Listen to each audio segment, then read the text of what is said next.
And welcome everybody to episode 48 of the HOU.SEC Cast, the HOU.SEC.CON podcast. I am here as usual with Sam. How you doing, sir? I'm doing excellent, Michael. How are you? I'm good. Had a dentist appointment today, so my you. teeth are sore, but but other than that, I'm okay. So we've got a cool guest today as usual, but we got a good friend, Matt Johansen. Everybody might know him as Matt J. Runs Vulnerable You, a practitioner that is turned into a content creator all around cybersecurity, doing some really cool stuff. Cool to have. Should be a great conversation, right? So yeah, I'm looking forward to it. I'm really looking forward to it. Good old friend, moved down here to Texas, became a transplant, and now he's here full time. Got a family here. He's not going anywhere. He's staying. So good. All right. Well, let's go talk to him. Let's go. Hey, Sam, we are joined by Matt Johansen. I've known him as Matt for a long time. He used to be down here in Houston. Good to have you, Matt. How you doing, man? Yeah, thanks for having me. Yeah, great to have you. Founder of Vulnerable You. You do some cool stuff out there in creating the content all about cyber. I guess when I met you back in the day, you were at White Hat running a like kind of a SOC down here, weren't you, in Houston area? Yeah, I was running the Threat Research Center. It's like what brought me down to Texas. They moved me down. They said, "Hey, you want to move down to Texas to open our office down there?" I said, "No." They said, "Are you sure?" And then they sent me to go check it out. I was like, "All right, Houston's pretty cool." So yeah, we have a burgeoning scene. It was still pretty new back in the day when you first got on board, but down here. So yeah. All right. Well, we will talk all about you, of course, here in a little bit. Cool. We'll talk about your personal history, what got you into everything. We'll talk about Vulnerable You. But before we do that, we always have to talk about HOU.SEC.CON, get everybody the latest and greatest. So let's do that first, and then we will jump into the article and then start talking about Matt J. Cool. As far as the user group goes, we have our next one is on August 28th in downtown Houston at our fantastic partners, the Neutrality Data Center. Always thankful for their assistance and support on offering us a space. And we have John Podolenko, the Senior Manager of Incident Response and Security Operations, who will be presenting. He's with PVH. And we are graciously sponsored by SquareX. If you've ever been, we always have good food, and SquareX, thank you for sponsoring out there. We're also looking for a November sponsor. So that's one that we still have open. If you're interested in getting exposure and supporting the community, please reach out. We'd love to have you. And for HOU.SEC.CON, the agenda's out. Go to the website. We have a ton of great content, over 100 sessions or 100 sessions and 10 tracks. So over 2 days. So it's fantastic. But we're going to do something a little different. We're going to have the keynote a little later in the day. So we're not going to have it first thing in the morning. The reason for that is to make sure we can get as many people that have it, because we have Dimitri doing our starting keynote, and I know a lot of folks want to be there for it. So we'll make sure that everyone, as many as people can be in that auditorium as we can get. But as we also still are starting early at regular time. So 9:30 is the first session. And for those 10 tracks in each of the sessions, we have 100 of these really cool gifts that I'm not going to tell you about. I'm not going to disclose what they are. But if you're there, the first 100 attendees will get one. They're going to be limited, and they're very, very cool. I've seen them. So the next thing, app, our app that we have, it's out. So look for HOU.SEC.CON in Apple or the Google store. That's HOU.SEC.CON. Look for that in the Apple or the Google store. You should find it. There you can build your agenda and also sign up for workshops, which is important because there is limited seating in these workshops, and we know there's a lot of interest. So be sure to do that. Download that now. Get on the list. Get into workshops. Make sure you're set up for your conference experience too.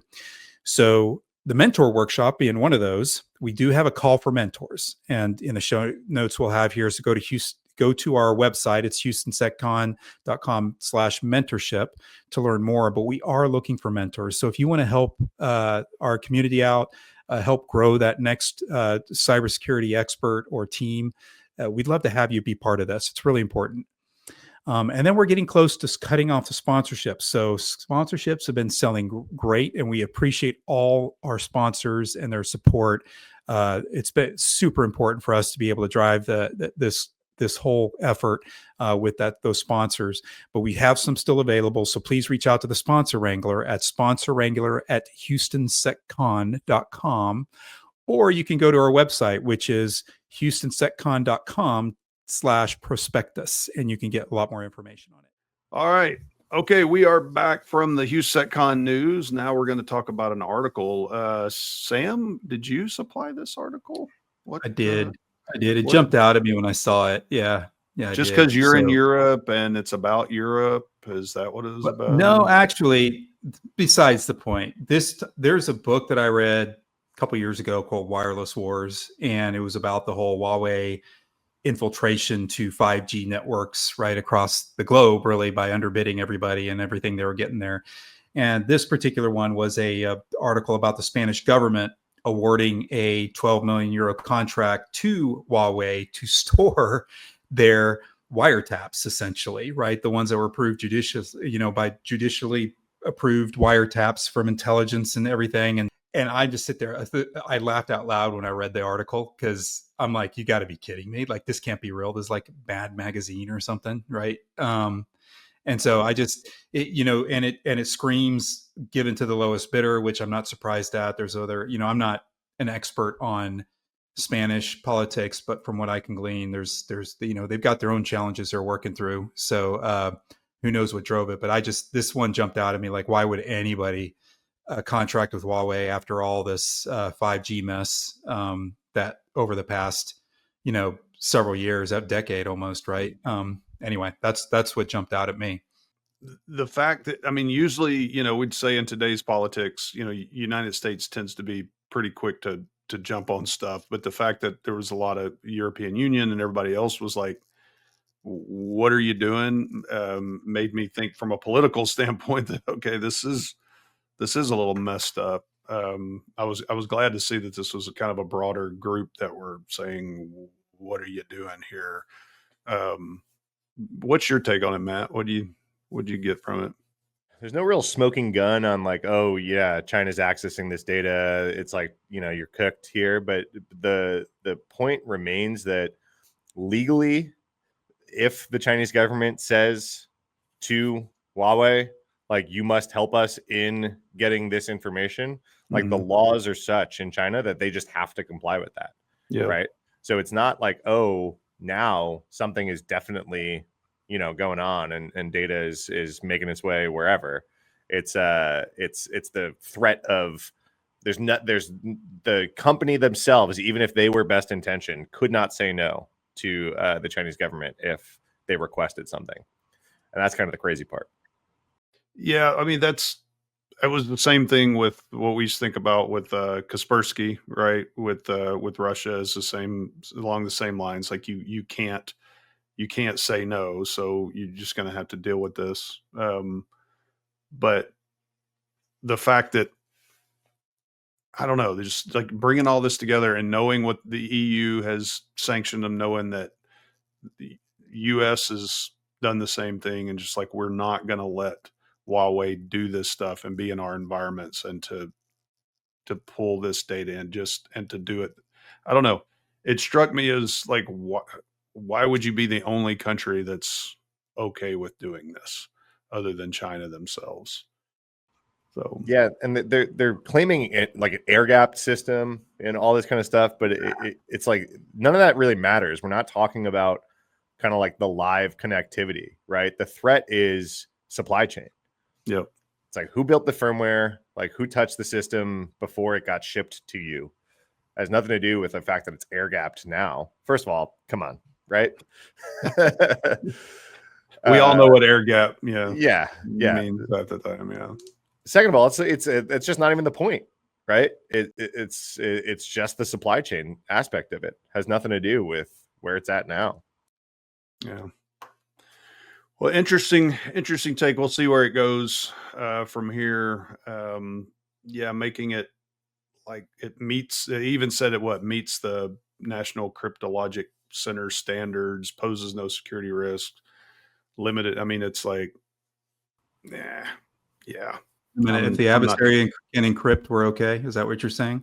I mean, the other part about like this kind of thing that's so scary. So I did a whole video on my YouTube channel about we're starting to like bubble up fears similarly about TP-Link, right? Because they have such a big market share because they've undercut the market on price so much, right?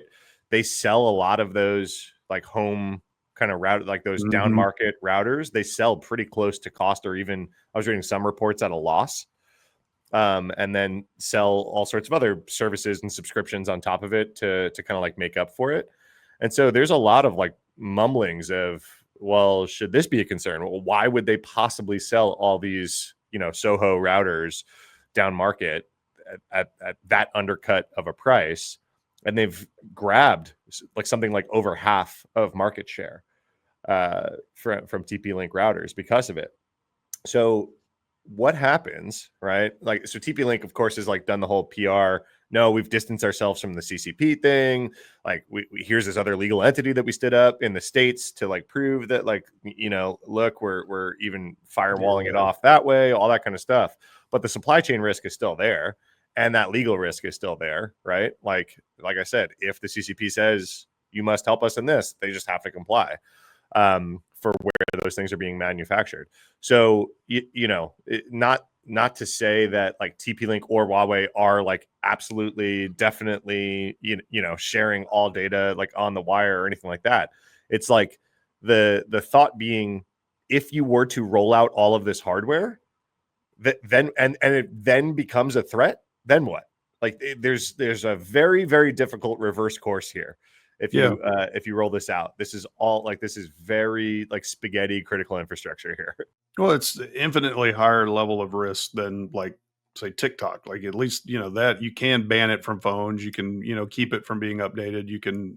It'll age out after a while. It's not as effective. Like even if it's on a bunch of phones, there's hardware everywhere. What do you do with it? Like it is what it is. I mean, technical debt. We all know that's a massive amount of technical debt to get all that stuff wrapped up. So, all right. Well, good article. Appreciate it, Sam.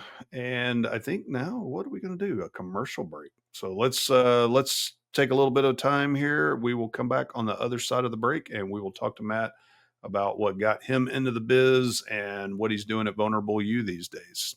So see you on the other side of the break. Come join us at HOU.SEC.CON. Do your kids play Minecraft, Roblox, or Fortnite? Do you feel like they're online all the time? A recent study showed that over 50% of teens today want to become YouTube influencers or TikTokers when they grow up. But do our kids really know how to protect themselves and others when online? We have a solution. We're introducing HOU.SEC.CON, a brand new conference specifically designed for high schoolers grades 9 to 12 to learn about the exciting and cool field of cybersecurity in a fun way. Join us. So come check out HOU.SEC.CON. It is a fun event where you learn about cybersecurity and hacking. There'll be an ICS village where you learn about different types of tools and techniques, get your hands on with lock picking, some locks or break into it. But one of the really cool things about it is an escape room that involves different cybersecurity puzzles, along with hacking your way and figuring out how you can break into this or break from escape room about cybersecurity. But there's also a career panel where you can learn about what it's like to get into the field of cybersecurity and all the different areas you can get into. Really fun. Check it out. We'll see you there. Hi, cybersecurity is for everyone. Whether you're a young person interested in cybersecurity or not, you're online all the time. You're using phones, laptops, you're on the internet all the time, playing games and whatnot. So I get to introduce cybersecurity to you. Come see me at HOU.SEC.CON and learn about cybersecurity, whether it's applicable to you as a future practitioner or just a user.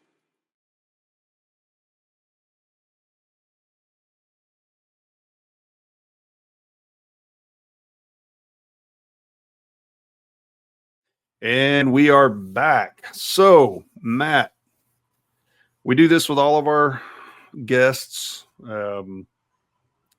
like to talk about you. whether you're comfortable with it or not. Hot seat. Hot seat. You were in the hot seat. We don't do the 10 questions or 5 questions or say a cool fact, and you can do those if you want. But so yeah, tell us what got you into it. Like you said, you got brought down here to Texas by White Hat and everything. But what were you doing prior to that? What got you into the field? Yeah, we've known each other a long time, huh, Farnham? So yeah, I was always like obsessed with cybersecurity. I knew I wanted to get into it. There was no such thing as like a cybersecurity degree when I was like of college age. So the path was kind of like you had to kind of beat your way into it and like really seek it out. The industry was much smaller, right? You know, we're talking 20 years ago at this point. But yeah, I was laser focused on it for whatever reason, obsessed with with hacking, with all the cool stuff. And so what really got me into it, on like a very early form of Twitter, that I joined, I started, just inserting myself into the InfoSec twits conversation, right? And so we're talking like 2000, maybe late 07, early 08, and just started kind of building relationships on there, IRC, that kind of thing. And so I decided that I wanted to get to a security conference and start to meet some of these people that I've been talking to on Twitter for the whole time. But I was like a broke college kid, didn't have 2 pennies to my name, This is, like I said, 2008. So those of you old enough to remember, the economy was nice and fun and tanking, and massive waves of layoffs. So I got laid off from my part-time gig that was going to turn into a full-time gig, like in the same week that I graduated college. It was just like, okay, it was just an awful time to enter the job market. And so I didn't have any cash, but the closest and like soonest security conference that I could make it to was ShmooCon. I was living in New York, like right outside New York City. And there's a bunch of the security twits were living up in Boston. So kind of headed up by guys like Jack Daniel and Chris Hoff, who we know, kind of legends in the industry. Were big on Twitter back then. And they all realized they were all going to ShmooCon. So Jack rented an RV to drive them all down from Boston to DC. And I wrote Jack and said, hey, are you taking I-95? If I get to I-95, will you pull over and pick me up and take me down to DC? And so I took a train for a few bucks from where I was living to Hoboken, New Jersey, at a truck stop, and popped up, and Jack Daniel and Chris Hoff and Zach Lanier and a few other people that we know were in an RV waiting for me. So I kind of hitchhiked my way down to ShmooCon, and that's where I met the Liquid Matrix guys, Dave Lewis, Jamie Arlen, whatever. They gave me my first kind of couple gigs in the industry. So it paid off going down to ShmooCon. I wound up doing the Liquid Matrix podcast with them for years before podcasting was cool. We didn't make a dime. We didn't make a dime off of it. No one made money podcasting back then.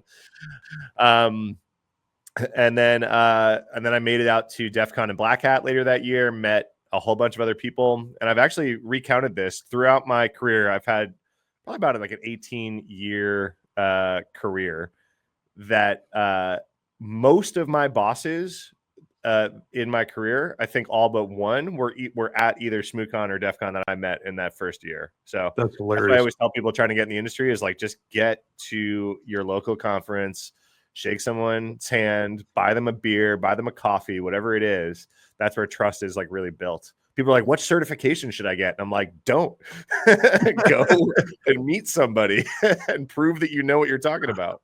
It's amazing on the cybersecurity subreddit, and there's a security career advice subreddit as well. And people, that's all people ask is like, what certification should I get? What degree should I get? A certification or should I get a degree? And yeah, to your point, it's like, go talk to somebody, look at them in the eye. Don't, I mean, I know we're a bunch of introverts in this field, but it's like, come on, man, go out and talk to somebody. That's what we see at our user group that we run. We're getting more like college kids who are getting, and it's the fact that they're going there and talking and introducing themselves makes just a world of difference. Those people are going to win, right? Those people are going to beat out the people with the laundry list of acronyms of tests that they've taken and certifications that they got after their name on LinkedIn. I don't like, no hate to certs.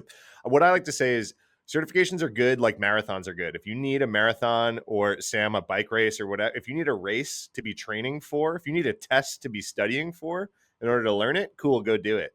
But like, I've hired hundreds of people in my career, like and interviewed thousands, right, for cybersecurity. I've never, like, I don't care what certs or degrees you have. Can you answer my questions? Can you prove that you know what you're talking about? Have you done it before? All this kind of stuff. So yeah. That's kind of how I started. I met a lot of people. I decided to get into pen testing. So I was doing some pen test consulting. Then I decided I really wanted to focus on AppSec. I tracked down a good friend of ours, and I know of yours, Jeremiah Grossman. I tracked him down at RSA probably later that same year. So 3 conferences kind of changed my life. Literally the next day after meeting him at an RSA party, I interviewed over tacos with some of his people and got a job. Moved out to California from New York for White Hat. Quickly kind of took over a team over there. I was doing some hands-on AppSec pen testing, but then they wanted me to lead up the team, and that's what brought me to Houston and running into you a whole bunch. That's great. Yeah, I think the first time, I'm trying to remember, it was at Torchy's Tacos down at like Rice Village or the Heights. Yeah, we used to do. I was a big fan. One of the other meetups that I used to go to in New York and California was the CitySec meetups. Yeah. So there was NISEC in New York, and then there was BaySec up in San Francisco that I would go to. It was another really great way to network, right? Without it being some big expensive security conference. It was very casual bar meetups, and Houston didn't have one. And so me and a few of the guys at White Hat started HOU.SEC. And everyone was confused. They were like, "Oh, like HOU.SEC.CON?" And I was like, "No, completely unrelated." It's just, I was like, "We just started this bar meetup at the Ginger Man in Rice Village, and Torchy's was right across the street." And yeah, people started coming to hang. We used to get like 40, 50 people to come out to that thing. That was fun. Yeah, that was a lot of fun. I've always liked that format of the user groups. I mean, our user groups have been really successful down here since we started them about 1.5 years ago, and they've always done well. So I think that's it. The whole trip fascinates me too, to just meet up with all those guys, because people get intimidated by people who've been in the industry a long. It's like they're just regular guys. I mean, Jack's the curmudgeon of the group, and he's all nice and relaxed, I think, these days, as much as he can be. But they couldn't have been better. They turned into mentors for me for a long time. Like I said, Chris Hoff was in that RV. He was one of the first people I met in the industry. He wound up being my boss, like, over a decade later at Bank of America. And so it's just like, you keep in touch with these people.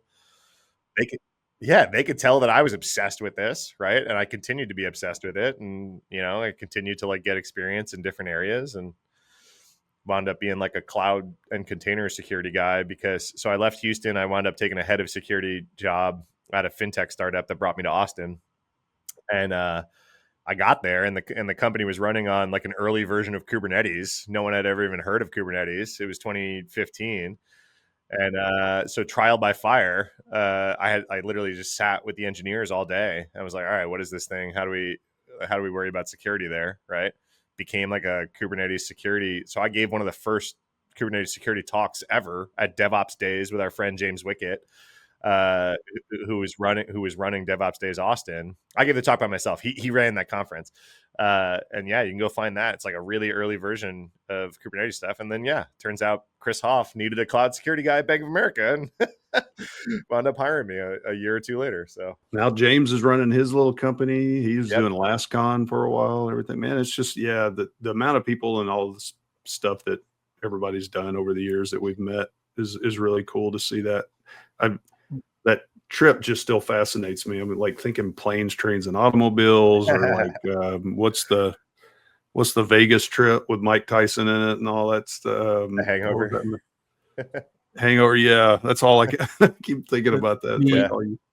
But I think one of the key things I get from that whole, piece there is that get to know people, network, show up, right? Be there. And, that's what we I mean, that's what we enable with HOU.SEC.CON, right? We try to get that moving, but I love that. And cause the whole, we see a lot of students too that struggle to get into the industry after spending 4 years in college, in a lot of cases, you dig a little deeper, they haven't really been, engaging, right? Or Yeah. and if you do, then people get to know you. Somebody will be working for Matt sometime, run into. That's like a earworm for me. Is like everything you see around you is people. Like like there is someone that's like doing all of it, right? So like your wildest dreams are on the other side of meeting just the right person and them getting to know you and who you are and building trust about it, right? I think the last job I actually applied for, like submitted a resume for, was my internship. Every other job was a relationship that I got. I think that's true for a lot of people that we know, especially as you kind of get up in your career, and you're kind of talking about more senior positions, right? Generally, those are like relationships, or you're recruited for some reason, or whatever it is. It's very rarely that like I know people senior in their career that are out there like submitting dozens of or hundreds of resumes on LinkedIn or anything like that. I don't remember the last time I touched my resume. I mean, my Yeah. LinkedIn, I keep up to date or whatever, but yeah, no, I've gotten one job. It was a old Enterisys, like certification that I had. And that was the only one that I applied for back when people were still using monster.com. Yeah. And Yeah. it was because I got laid off after 9/11. Yep. And like had this one guy in like all of Houston that had this certification. So it was like, since then, yeah, it's all been contacts. Yeah. It's amazing. Just get to know people. So, well, thanks for running that down. Very cool story. I did not know about the trip. So that feels like cyber legend right there. That's really cool. I love that. I love that story.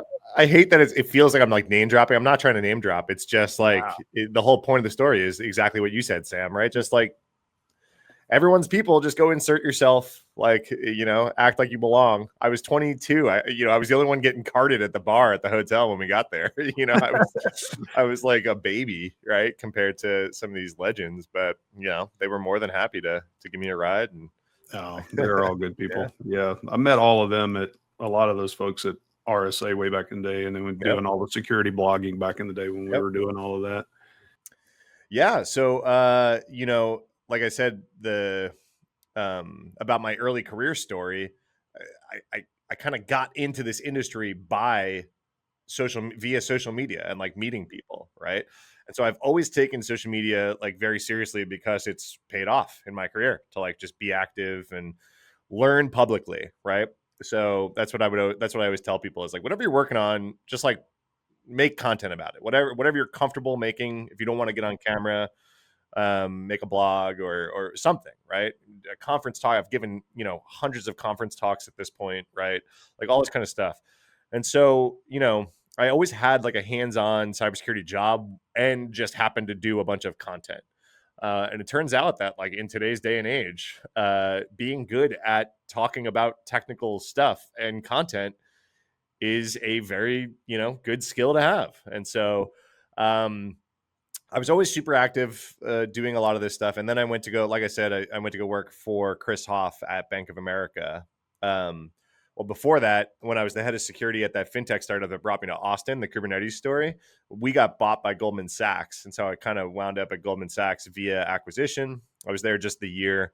And then switched over to B of A. But so in those kind of like 5-6 years that I was in these big banks, they don't let you talk about anything publicly. They have big, scary PR teams. And I was like, oh, I want to go talk about, I gave like 4 Black Hat talks in like 6 years. And I was like, oh, let me submit a Black Hat talk this year while I was at B of A. And it was like, oh, you got to get approved. We need to know what outfit you're going to wear. We need your slides like 8 months beforehand. We need the board of directors of who owns Black Hat so we can check for conflicts of interest. I was like, never mind. I'm not going to do this. Right. So I kind of disappeared from the internet and conferences for a few years. Right.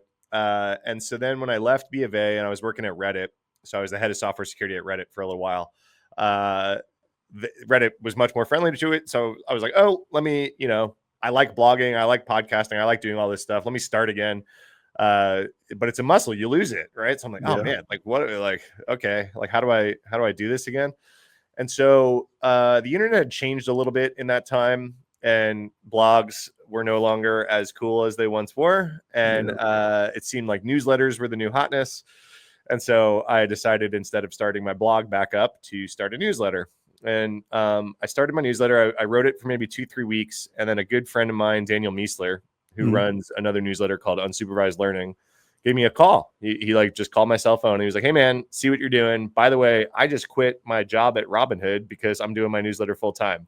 Yep. And I was like, Sprechen Sie what? Like you can make money for this? like you said at RSA, like the bloggers meet up, all this kind of stuff. We never made money blogging. Like we just blogged. But hold on. I made about $100 a month because I was I had a guy who had VMware courses, because that was VMware was all the hotness then, talking about VMware. And he was teaching those. And so I had a little ad at the top of my blog. Congrats. And I would get about $100 a month roughly from selling those. So I was like rolling in it. Congrats. I'm sure you quit. I'm sure you quit your job. You started. Absolutely. You started. This is what started his Starbucks thing, the Starbucks Chick-fil-A thing. So, that's what funded it. Starbucks. I thought he was going to get a Bentley. I don't know. So anyway, Dan called and said, "Hey, take this seriously." And he gave me a bunch of advice. And a lot of his advice was, and he's very forward thinking, Daniel, by the way. If you like go look at his content, he's always trying to like think about where things are going or whatever. I like that about his content. And one of the things that he said that stuck with me, besides just like, "Hey, take this seriously," like, was to capture everything. Like, so all like the random thoughts that you have, or like, oh, you read this Huawei article, like just capture your thoughts about all of this stuff. And he's really big into like universal capture. So he's also really big into AI. So he's like, now he's got all sorts of cool automations to capture like all of his ideas and like turn them into stuff. But his big thing was like, capture all your ideas, because you don't know if that's going to turn into a Twitter thread, a newsletter, a blog, a conference talk, a YouTube video. Like you don't know where each idea is going to lead you. And I kind of got like, he just put that in my head and it never left. And so I wound up, saying, okay, like this isn't going to just be like a hobbyist blog. I'm going to do this every week. And I have, I just sent the 126th edition of Vulnerable You out. And so that's how many weeks ago I started it, because I haven't missed a week.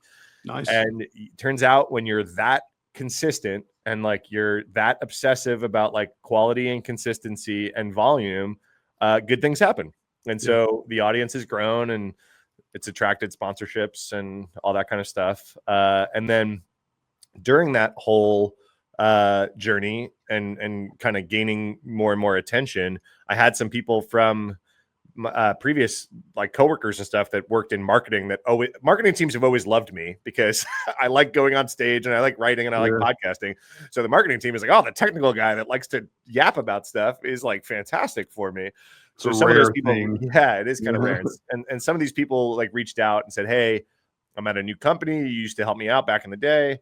I can't get that same, level of content or amount of content out of my technical team at my new company. Would you mind coming in and helping, like, create some content right for us, or like help us some other stuff?" And so I did. And they said, "Hey, we use this marketing agency and we got to like rewrite everything that they give us because they're not in the industry. They're marketing people. And like the stuff that you're giving us is great. And we're getting it published all over the place and whatever. Can you help like with all this other stuff that this marketing agency is doing?" And I was like, this is no longer like favor for a friend, like writing a blog occasionally. That sounds like a job, hold on, let me like figure out what that would take. And so because of that now, so Vulnerable You is both like my content. And then I also am now running an agency that helps cybersecurity companies with their technical content. And so that's how this has kind of turned into my full-time thing. Yeah, that's it. It's like, it's turned into a beast. So I kind of fell into running a technical cybersecurity marketing agency along with doing all my own content. And you got family involved in that too, right? Yeah. Family's involved, friends are involved. Yeah, the team's up to about 25 behind the scenes. They're helping me with everything. So writers and video editors and graphic designers and social media specialists and all sorts of kind of crazy stuff. That's cool. Though. I mean, there's a place for quality content. I mean, we believe the same thing. I mean, we're trying to put these out, try to do the media stuff. I mean, it's like, people need this, and the more people are getting into the industry, or not just startup, that people that don't have the desire to go create the content. I mean, it's just, something you need to do when you're driving to work, or you need to, whatever. I mean, just get the latest and greatest. I'll tell you the area that surprised me the most. So I've been doing the newsletter and stuff, but I've always been super active on Twitter, like you heard from my early career. Twitter is obviously a very different hellscape these days, right? But even a couple of years ago when I started the newsletter, it was a little less of a hellscape at that point still, and I was still doing pretty well on Twitter. And at that point, I was actually taking it a little bit more seriously to try to figure out how to do well on Twitter and like write my news threads. And so I kind of got good at writing these threads about news stories that would get millions of views, and that would help drive subscribers to the newsletter and all this other stuff, right? So kind of around then, I had a friend, actually a family member that works at TikTok, and they were like, "Hey, you're getting millions of views on Twitter. Please, for the love, record this stuff and put it on TikTok." And I was like, "I'm a boomer. I have no idea. Like, I cannot." I was like, "No, like, I can't make a TikTok. I have no idea how to make a TikTok, right?" Like, so I was like, "Oh, like I cannot figure this out." And so eventually, I got like shamed and bullied into it enough where I was like, "Okay, anytime a thread goes viral on Twitter, let me like try to make this into a TikTok." And like I started just by like posting screenshots of it and wasn't really doing anything. I was like, okay, let me figure out how to do this. Like, and if you've seen my content, I kind of put like a green screen behind me, and I kind of do this floating head talk about, the news story. And like the second one I ever did got 2 million views or something like that on TikTok. And I was like, okay, I think there might be something here. Right. And so that's the area that's like surprised me the most and has grown the most is the TikTok. And then I just started cross posting them eventually over to Instagram, and Instagram's now my biggest audience. Picking up. That's and I think it's like, it's also because not enough of us are doing it. So there's like really not that many cybersecurity like practitioners making content. There's people making content about cybersecurity, but generally it's just like someone who sees a gold mine to like yap about, but they're just like not from the industry. So I think that's why I've kind of succeeded over there, is like no one else is doing it. Yeah, that's what I see a lot of the people complaining about. Oh, we got these influencers or whatever. It's like this modern Gregory Evans style of person, right? That's like trying to take advantage. Yeah, I went old school. I don't see him anymore. I don't know. I still make a badge for him every year at HOU.SEC.CON. He never shows up. But yeah, you have some of that from that original, list that Erratasec was doing on the charlatans and stuff. And yeah, but that's exactly what they're trying to do, is take advantage of an industry when they haven't done anything in it of note. So yeah, the practitioner side of it, people who actually have done this stuff and have been in the industry for a while, and makes a difference. So, yep.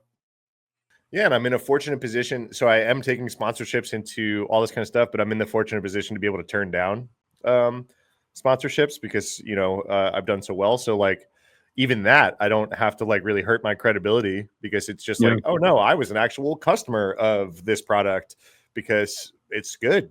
And so I have no problem making a video about it. Right. Or I was an actual customer and that was really bad. I'm not taking that one. Yeah, or that, right? I don't have as many of those, luckily, because generally I wouldn't have bought it. But but yeah, I mean, I get all sorts of inbound from like, hey, we've got this VPN, or hey, we've got this like new AI, blah blah blah, and I'm like, nah, not gonna do it, right? But like I've got some great relationships with some big company. Like I do a lot with like Palo Alto Networks or Microsoft or whatever. These are great companies. Like I have no problem like being part of their promotional strategy. Absolutely. So, yeah. Well, cool, man. Thanks for running that down. Great story. Love to see the success. Again, as a practitioner, love to see what you're doing and putting good content out and instructing a lot of people. Great advice on going and seeing people at the conferences. Take the time. You got to get to know people. So it's fantastic advice. Those are the people that you said are going to win.